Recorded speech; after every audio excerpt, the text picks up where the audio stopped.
The royal chamber fell silent the moment the infant's cry echoed through the crystalline halls of the Valtorian Empire.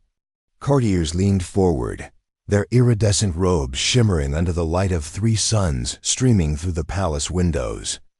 This was no ordinary birth. This was the arrival of Prince Calthur, 7th son of Emperor Vexthal, ruler of 12 star systems.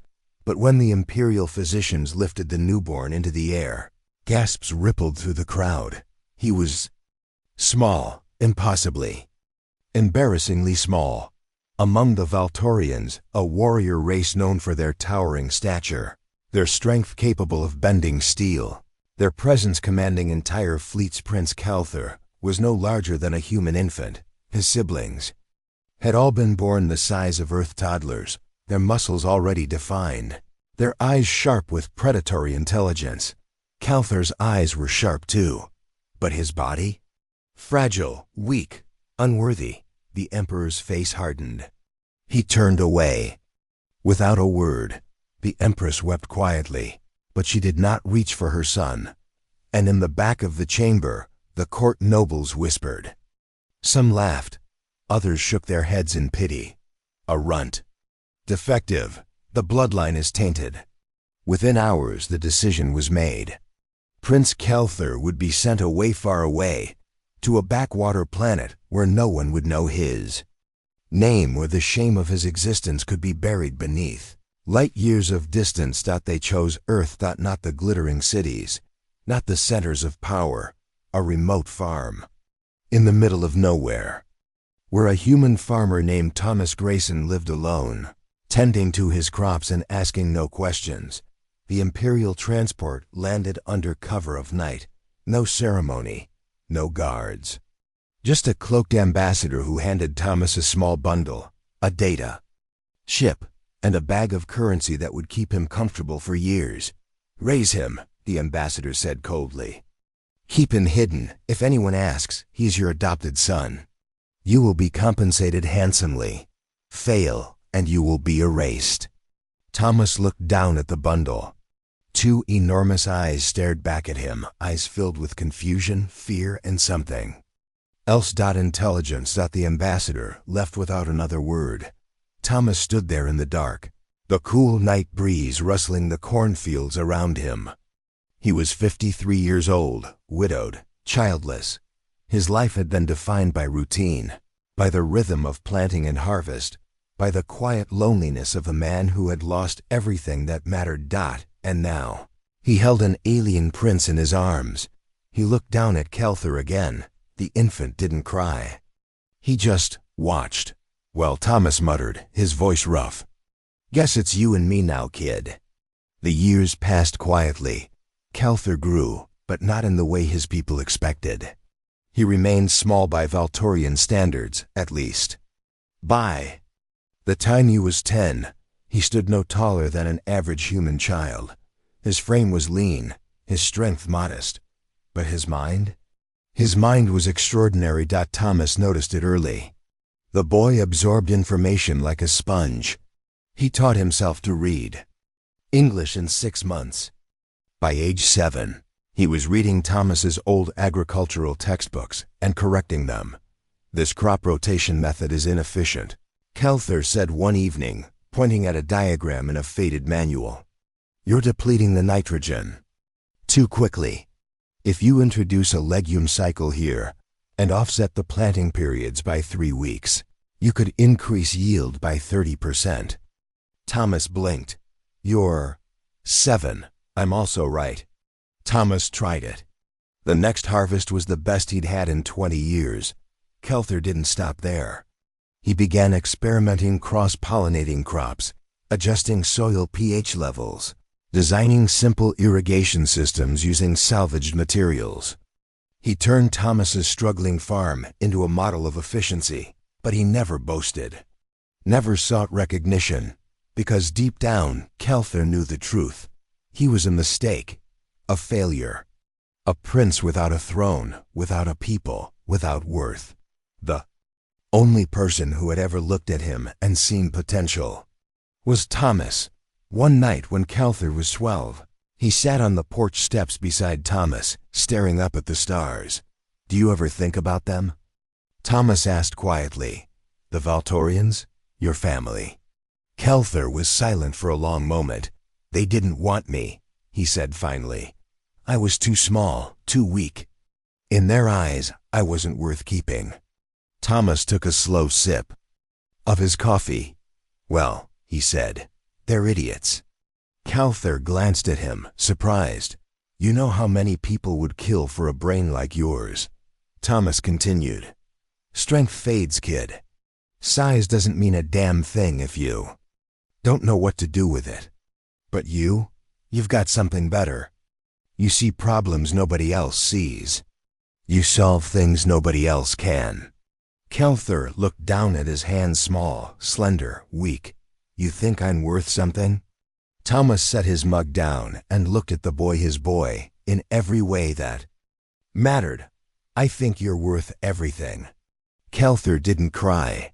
Valtorians didn't cry, but his eyes glistened in the starlight. By the time Kelthar turned 16, his innovations had transformed not just Thomas's farm, but the entire region. Word spread. Neighboring farmers came asking for advice. Kelthar shared everything freely: new crop rotations, pest control methods that didn't rely on harmful chemicals, irrigation techniques that conserved water. Within 2 years, the region's agricultural output had doubled, then tripled. Journalists started showing up. Agricultural scientists, government officials. "Who is this kid?" they asked. Thomas deflected every question. "Just my son," he'd say. "Smart kid, keeps to himself." Kelthar stayed out of sight. He preferred it that way, but he couldn't hide forever. The Imperial ship arrived without warning. It descended in broad daylight, a massive cruiser that blotted out the sun, its hull gleaming like polished obsidian. The farm animals scattered. The crops swayed in the downdraft. Thomas grabbed his shotgun and stepped outside. Kelthar froze in the doorway. The boarding ramp extended. A figure emerged, tall, regal, clad in ceremonial armor that shimmered with embedded starlight. Kelthar recognized him instantly. Prince Drenver, his eldest brother. Drenver's eyes scanned the farm with barely concealed disdain. Then they landed on Kelthar. "Little brother," Drenver said, his voice smooth, condescending. "You've been hiding well." Kelthar said nothing.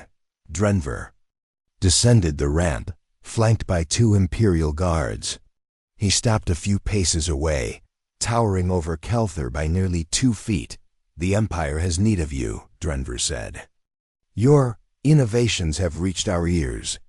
Your agricultural methods, your resource management. Our colonies are struggling with food production. You will return with me and apply your skills to serve the Empire." "No," Kelthar said. Quietly, Drenver's expression darkened. "Excuse me?" "I said no." The guards' hands moved to their weapons. Thomas stepped forward, shotgun raised. "You heard him." Drenver glanced at Thomas with the kind of amusement one might show an insect. "Human," Drenver said slowly. "You do not understand the situation. Kelthar is a prince of the Valtorian Empire. He belongs to us. He belongs to himself," Thomas shot back. "And if he says he's not going, then he's not going." Drenver laughed a cold, hollow sound. "You think you can stop us?" "No," Thomas admitted, "but I'll die trying." Kelthar's heart pounded. He stepped between them. "Brother," he said, his voice steady despite the fear coiling in his chest. "Why now? For 16 years, I was nothing, a shameful secret, an embarrassment to the bloodline. And now, because I've done something useful, you want me back?" Drenver's jaw tightened. "You are a resource. The Empire does not waste resources." "I'm not a resource," Kelthar said, his voice rising. "I'm a person, and I choose to stay here. You choose poverty?" Drenver gestured at the farm with disgust. "You choose this primitive mud ball over the Empire? Over glory?" Kelthar looked back at Thomas, this man who had taken him in, who had seen worth in a discarded prince, who had given him a home when no one else would. I choose respect, Kelther said. I choose a life where I'm valued for who I am, not what I can do for someone else's power. Drenver's expression twisted into something dark. Then you are a fool. He turned to the guards. Take him. The guards moved forward. Thomas fired a warning shot into the air. Back off. The guards didn't flinch. One of them raised a stun weapon. Stop. The voice came from the ship. Another figure emerged. Older, draped in robes of deep crimson, Empress Silvara, Kelther's mother. She descended the ramp slowly, her eyes locked on Kelther. She looked older than he remembered, tired. Worn by years of court politics and imperial duty. Mother, Kelther whispered. She stopped a few feet away. For a long moment, she simply looked at him, taking in his small frame, his humble clothes, his calloused hands from years of farm work. I did not want to send you away, she said quietly. But your father, the court, they gave me no choice. You could have fought for me. I could have, she admitted. And I didn't. For that I am sorry. Kelther's throat tightened. But I am here now, she continued, not to take you by force, but to offer you a choice. The Empire has changed, Kelther. Your father is old. The council is divided. There are whispers of reform, of valuing intellect over brute strength. You could be part of that. You could change our people. Kelther looked at her, really looked at her. He saw regret, guilt, hope. But he also saw the weight of an empire, the chains of expectation, the suffocating pressure to be something he was never meant to be. He turned to Thomas. The old farmer said nothing, just met his eyes, and Kelther knew. He turned back to his mother. I appreciate the offer, he said. But my answer is no, Drenver scoffed. You'll regret this. No, Kelther said firmly. I won't. The Empress studied him for a long moment. Then slowly she nodded. Very well. She placed a hand over her heart, a Valtorian gesture of respect. You have chosen your path, my son. May it bring you peace. She turned and walked back to the ship. Drenver glared at Kelther one last time before following. The ramp retracted. The engines roared, and the ship lifted into the sky, disappearing among the stars. Thomas lowered his shotgun and let out a long breath. Hell of a family you got there, kid. Kelther laughed, a shaky, breathless sound. Yeah. They stood there in silence, watching the sky. You sure about this? Thomas asked. That was a pretty big door you just closed. Kelther looked around at the fields he'd helped revive, at the home he'd built, at the man who had given him everything. I'm sure, he said. Thomas clapped a hand on his shoulder. Good, because we've got a lot of work to do. Johnson's farm needs help with their irrigation system, and the Henderson family is still struggling with soil erosion. Kelther smiled. Then let's get to work. Years later, when journalists asked Thomas about the strange alien boy who had revolutionized agriculture in their region, he always gave the same answer. He's my son, Thomas would say, and he's the best thing that ever happened to this place. Kelther never sought fame, never sought power. He spent his life doing what he did best, solving problems, helping people, turning barren land into thriving fields. And when he was old, when his small frame had grown frail, when Thomas had long since passed and been buried, beneath the oak tree they'd planted together, Kelther would sit on that same porch and look up at the stars, and he would smile, because he had chosen his own path, not as a prince, not as a resource, but as a man who had been loved, who had been valued, who had been seen. And that was worth more than any empire. The end. Sometimes, the smallest lives leave the greatest legacies, not because of the power they wield, but because of the kindness they give and the courage it takes to choose a simple life over a glorious one.